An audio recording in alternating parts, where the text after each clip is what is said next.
Right. Yeah. What are we here with today? Yeah, my name is Christopher Hendricks. Christopher Hendricks. But on the street, I'm also known as Chris Blikkies. Yeah, of So nice course. to meet you, Blikkies. Yeah, Wh- Blikkies. Where did you grow up? Uh, Tell me about bo- your childhood. Born in Johannesburg. Uh, but when I was 11 years old, in 1966, my father was transferred permanently to Cape Town. So we moved to Cape Town. But I lost a year of schooling, the whole of '67. I lost because they refused to send my transfer papers from Joburg, which was illegal, of course. But Hmm. apartheid, yes, they got away with it. So for 1 year, I started a business. I What did you do? actually started the business. I started selling peanuts. We were in a place. We established a place in Cape Town called Newfields Estate, which was like a Lani area.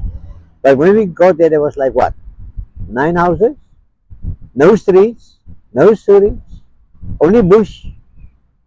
Just bush around you. Like there was no Hanover Park, no Menenberg, no nothing, just bush. But I started this business in the industrial areas. I started selling to the guys in the factories on credit. They even paid me with a dog once. They couldn't pay me money, so they gave me a Doberman pincer.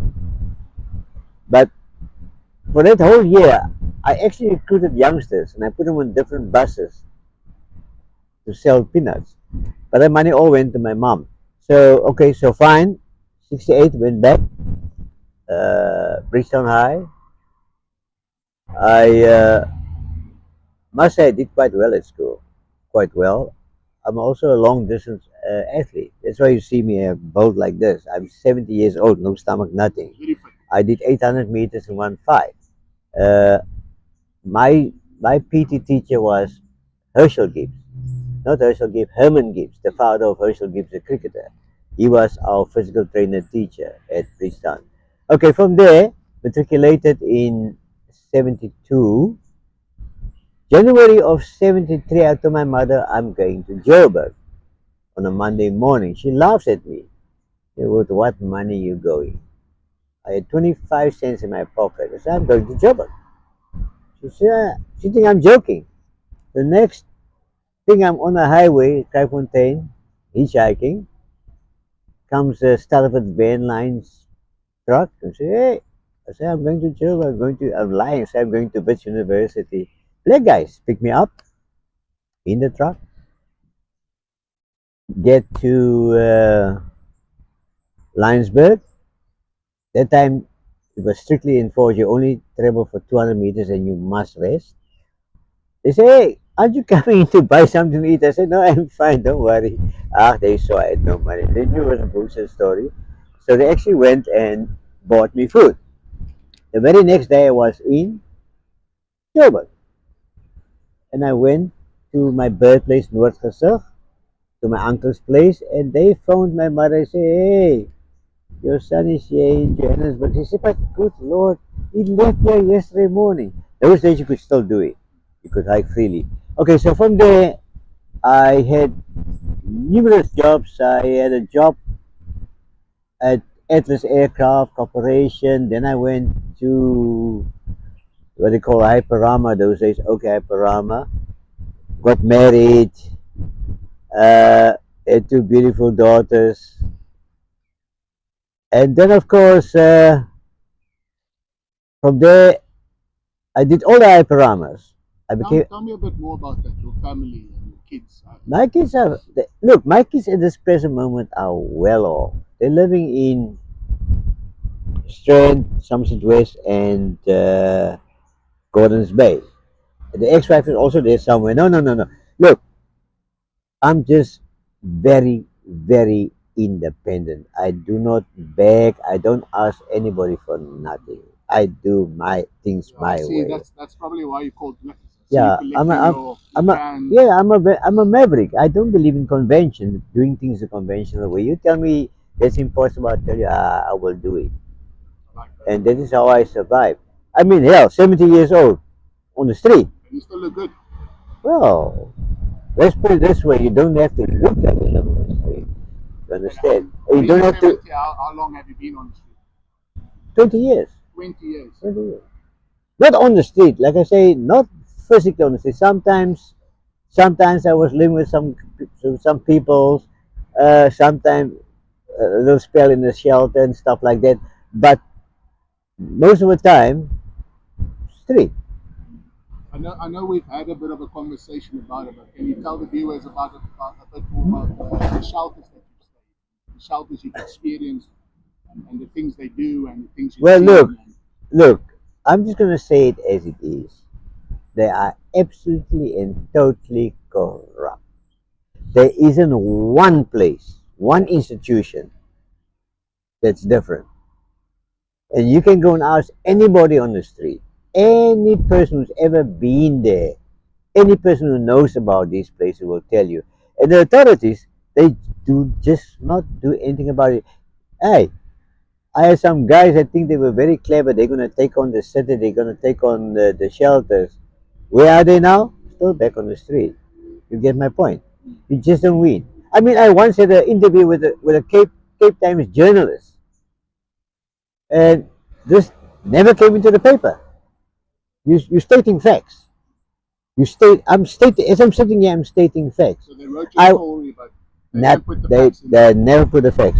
The point is, I wouldn't be sitting right here at this moment if the shelters and like the safe spaces were places where you can actually change your life. You can't. You can't. God, you're very lucky. If no man, I know of a guy was in the safe space too for 3 years. He had a job. Now he's got nothing. He's on the street. He's like a lunatic. You went backwards. Exactly. You keep a guy for 3 years and then you tell him he must go. So how do you think that they could improve these facilities for people on the street? Well, let me put it to you this way. I once read a book about shelters in America, and I'm going to give you an example. The guy who wrote the book was standing with another guy, and they were standing in the back where the goodies comes in, the donations comes in. And this guy said to this guy, "Hey, we're gonna eat nice tonight." And this guy said to him, you got a hell of a hope." They never saw that. Same thing here. Man, look here, I'm not talking nonsense here. This up from my dad. I'm talking out of experience. There's one particular shelter. I'm not going to call a name. When those people who works there, what do they call them? Man, they got some fancy names. When they see the truck coming in with the donations, they run to the truck to go and see what's there. I mean, this one woman sits there with a plate this big, and she says, this is just a starter." Give you another example. You get a meal that's swimming in fat, oil. Fine, you can't eat it. Later tonight, you get these aromas of bacon and burgers and stuff, and these bloody fools are in the kitchen there prepare. Yeah, you see their breakfast in the morning, bacon and eggs, and you name it. No, man, no.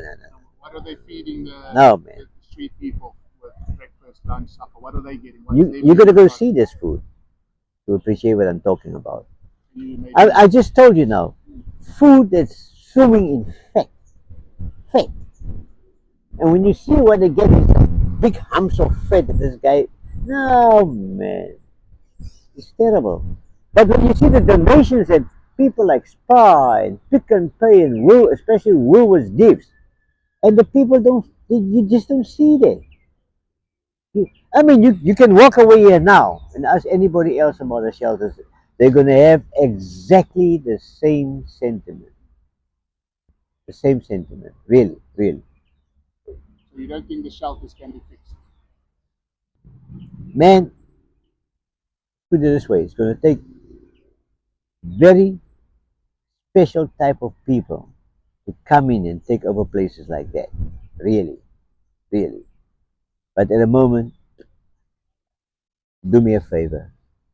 If you go down the road at the traffic department, now that road goes down to say space 3. Now, usually around that area, there will be people sitting there that's living in that shelter because they must be out during the day. Speak to them. Oh, Speak there's to them. shelter there as well. No, that's the safe space three. Sainsbury. They call it the Ebenezer Road. This is look. It's a beautiful place. And how many people can that place facilitate? 300. 300. Yeah. But the Is there point, 300 people? Or do you think there's now more? they go in and out, in and out, in and out. All sorts of characters. Like I just said to you, all they do is they take the street and they put it between four walls. Because you will have your numbers, your 27s, 20, whatever, and you have the thieves in there, drug addicts in there. You man, and and apparently they got. I saw the interview. They got 24 hours security supposed to be inside the dome. It's like now this is the thing they should never have done there. It's one massive dome with 270 men. Double bunks. Yeah, but one massive dome. It's like a jail. 270 people in one massive dome. Every woman there on their own. Now, like I say, don't take my word for it. Take a walk down there. Just hang around the traffic department there. They come up that road. Speak to them. Hey, how's that place? They'll tell you the truth. After, let's finish it off by saying, after 20 years of being on the street, what advice can you give someone to not end up in your position? Or if they're in your position, how do they get out of that? Look, look, it's not easy, but it can be done. Also takes a lot of self-discipline. Now, sometimes the street is not conducive to that because you can get down. You will get low periods in your life. You will get low periods in your life. And you, like sometimes but I don't have, in my vocabulary, there's no word like quit. I don't quit. I just never, there's no word like that in my book. I never quit. Uh, but you can get a bit disheartened now and then because, especially when they, let's say they steal from you for argument's sake. You relax for one moment and they will steal your bag and there goes your ID, your bank cards, and that can be a hell of a bother on the street to get try and get those things back. There are churches and organizations like that try and help, uh, but they are not official NPOs like or shelters like the Haven or these people. They are not. Look, there are some people who really try. There's one particular woman there in Sea Point. Uh, they call her Amanda. She was an ex-colonel of the gang unit, South African police. She she really tries her best. Look, if there's one woman who cares about the people on the street and who really go out of her way to help, it's that woman. They can disappoint her so many times, but she's always there. So you need people like that. I mean, you give that woman the place to run. Totally different. Totally different because it's not about money with her. It's Who not wants to about help? money. It's about really, really, truly wanting to help it. And there's no color with a man there. Whether you're a foreigner, black foreigner, whatever you are, you need help, and she judges yes, you deserve that help. She will help you. She will. That's a man that she feeds. She has a feeding system. Yeah, in the next to the park. Yeah, for certain days of the week, and then sometimes there's a church down in Sea Point, her church that she belongs to. She gives like classes and stuff, but all the time feeding people. So yeah, it's man, Nicholas. Let me put it this way for you. I will never wish this on anybody in my life because let me tell you, to be on the street is not easy. It is not easy. You're gonna become streetwise so quickly, and you're gonna be so bloody tough. You have to be so tough. You mustn't allow anyone to intimidate you. You understand? You have to start carrying weapons. I mean, I don't want to carry knives and You have a stuff. weapon? Of course, I have to. What's your weapon of choice? His name is Pete. Oh, he's got a name as well. Yeah, when he talks only once. But the point is, But you've never had to use Pete. I've never used it. Never, Thank never. goodness. Thank goodness, yeah. Look, like I said, I had some close calls on the street. I mean, they're now so desperate they will even rob you of Tens. hands, not even money or clothes. They will even try and take this off you. And where do you take your tens for the cash? There's a pop up in Darling Street. It's like informal that we go to. So yeah, they were also ex people from the street. So they all probably know you very well. No, we all know each other. No, absolutely. I mean, hell, because of this, on the streets, the whole of Cape Town, they will know you. Do you feel Understand? like there is a sense of a little bit of a community for some of you on the street, or do you Yes, feel like it's this, everybody for there, themselves? there is, although it is basically at the moment becoming like Johannesburg. Look, Joburg has always been like that. Everybody for himself.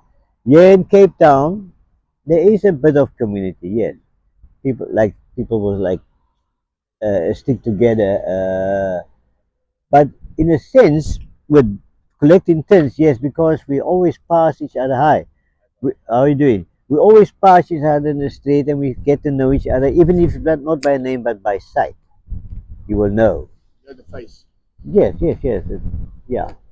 Yes, And if, the word is Carol. is there Carol. anything else you want to mention before we go? Yeah, no, no, no. Look, all I would want to mention is this: if the city, especially the mayor, if they can listen to the people who live in these places, because they don't live there, they don't know what those places are like. They establish these places, beautiful facility. I mean, I'm not gonna fault Safe Space Street, beautiful, fantastic, but failure because people are in and out there. Why? You've got to ask yourself the question: why is it in and out continuously? You've got to ask yourself that question. Then there must be something wrong. So I would say, for these things to work, you need very, very, very special type of people. You know, you need people of integrity. A person who can't be corrupted. When he sees something free coming in, Somebody with a good heart. why should it go to them? I fuck, I'm gonna take some. When you take some, you're gonna take more and more and more and more. Yes, you need that's a person who really have empathy and who really wants to make a difference. And you got to be strict, of course. Look, there has to be rules. There has to be rules. I mean, without rules, it's chaos. Yeah, but those rules that you apply, you better act accordingly. You understand? Because if we see you stealing and cutting off, and nah, we're not gonna respect you. They will all just follow by example. Thank you, thank you. That's what I say. Look, like I say, you don't have to take my word for it. Take a walk, go there. There's even some sitting right here, right here. They come every day and sit across from the bottle store that lives there. Ask them, they will tell you. Do you feel like there's a lot of addiction in the shelters? Well, all the people. I mean, like I say, all they do is they take the street and put it between four walls. So all the issues they have in the street, they have now Is between these four walls. is there, and your social workers, I don't know, they try their best, but man, success stories. If I know of one, if I know of one particular gentleman that was in the newspaper with the mayor that got into a place, I don't know where. And this is another thing. It's kept such a secret, like it's state secret. Like they got buildings. They got buildings here in town where they can accommodate people. But it's like a bloody science to find out how it work, how to get in there. Like the social housing. I mean, the word says already social housing. So, but go there now. Go to Maitland. Go to Goodwood. Go see who's living there. Go see who's living there. Hey, let me give you another very good example just up the road here. Now, this is not even part of the shelters or anything, but let me give you an idea. Up the road here is uh, New Somerset Hospital, right? There's an old nurses' home there, the Helen Bowden building, right? Now, remember this big thing they had with that property there, Tafelberg School in Seapoint? And the people said, but you're supposed to build houses for the people who've been living, working in Seapoint and living in the backyard, blah, blah, blah, blah. So the people said, well, we're going to occupy that building. Supposed to be poor people also from the street. Those she was living there. Those she was living there. Who's Go looking? right there. Yeah, I don't want to swear. People with jobs, well-paid jobs, that will move from the townships to come and live in here because it's free. You don't pay a cent here. There's no service charge. Okay, there's no water or sewage, but they don't care. You're not paying out a cent. I mean, A lot of homeless, people that homeless, supposed to be homeless people. When those people go out there, they go shopping at the waterfront, Woolies. They go shopping at Woolies. When they go out in the morning to work, they're wearing branded clothes. This is the type of now exactly the same concept, the same bloody thing that happens in the shelters and the safe spaces. That type of thing. Now, me, I rather step aside and I rather sleep on the street and I rather face these dangers on the street because you, your conscience won't allow you to stay in circumstances like that. You understand? you, yes, 100%. Yeah, no, I don't want to. I don't want to. Do you get like a grant or a SASA Yes, or I guess so. something Yeah, from the government? they're 2,200 peanuts. Does that get you through the month? No, it can't. I mean, there they would charge you 1, 2 anyway. Oh, they Mm, charge you to live. yes, the moment they know Sasa, you pay. 1,200 a month. Remember, they got this thing called the winter program, I've never heard where the of it. city pays for a few months to get the people off the Oh street yes, in yes, winter. yes, yes. But the moment we rock up and you know you're getting Sasa, you have to pay. So 1,200 of your 2,000 goes to Gone. them, and then you have 800 left for the month. Well, we're getting like two at the moment. So, but you smoke cigarettes. Uh, the food, as I said to you, is terrible. I'm gonna say the food is terrible. You go and interview anyone on the street who lives there. Let them tell you about the food. They will tell you exactly what I've told you now. A little bit of porridge in the morning, cutting 2 slices of bread. Out coming tonight, little bit of rice, and I know what I'm talking about, man. I know. It's not that you're ungrateful. You've seen these I've things. seen these things, yeah. Now, but I must also mention with Sasa people in the safe spaces, you don't pay. Oh, When you're there, you don't pay. And I must also mention they even gave contracts like EPWP contracts to the people. Yeah, they even give. Yeah, what is but that? EPWP is what they call it Unemployment? from the government. What the term EPWP, Expanded Public Works Program. Oh yes, Yes, yes. yes. So, but now you in a catch-22 situation anyway because now you got bloody money and these buggers who got no money know you got money and they will attack you all the time. Cigarette, give me that, give me that, because you know you're getting Sasa. This is now in the safe space because they will know you. You owe people, you get money. So yeah, man. Like I say, uh,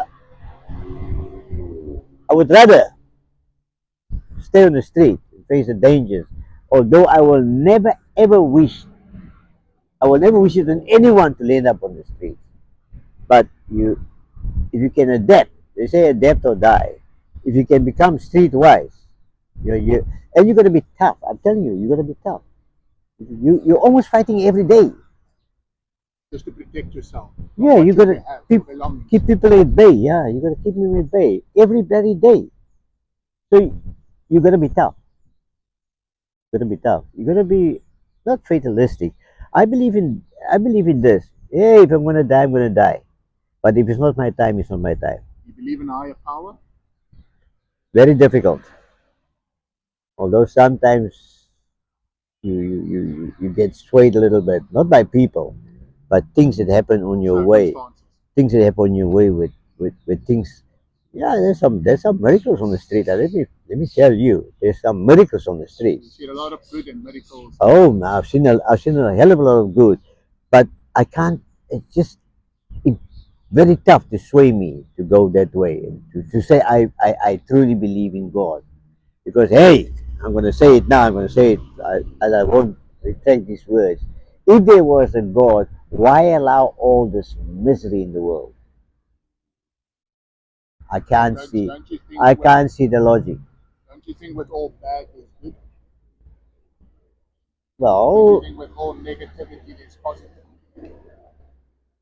Like a balance? they're not in the greater scheme of things, on a lower level. But in the greater scheme of things, ask yourself, look at our country at the moment. Look, look, look, look. Hey, I mean, I'm coming along, I'm coming along with this bag and this bag, two bags in my hands and this backpack, and the person coming towards me hides their phones and stuff. Now, how the hell am I going to roll? My both ends are occupied. I'm carrying heavy loads. I got a thing on my back, and as they coming, they hide their phones and stuff. The world's become a very dark There place. you have it. There you have it. And It's that's Nicholas. Nicholas. Yeah, there you have it. The world has become a very dark place. There you have it. And hopefully we get a bit of light out of this. And someone Well, sees let me look what I have not lost. What I have not lost is my self respect, my pride, and my empathy for people. Because I still have it in me when I walk past another person on the street who's worse off than me, I can't just walk over him and walk past. If I can help, I will help. I do it every day. I get to look the way I move and the people I've met. I get a tremendous lot of food and stuff every day. Now I can't eat it by myself. So what I will do, the moment I see another person in the same position, hey, are you hungry? Yeah, take this. And what I can, if there's no people, I feed it to the birds, especially the seagulls. I like to sit on the on the beach and relax, and I feed the seagulls, and it's fun. But it's also a lesson in life. Also a lesson in life.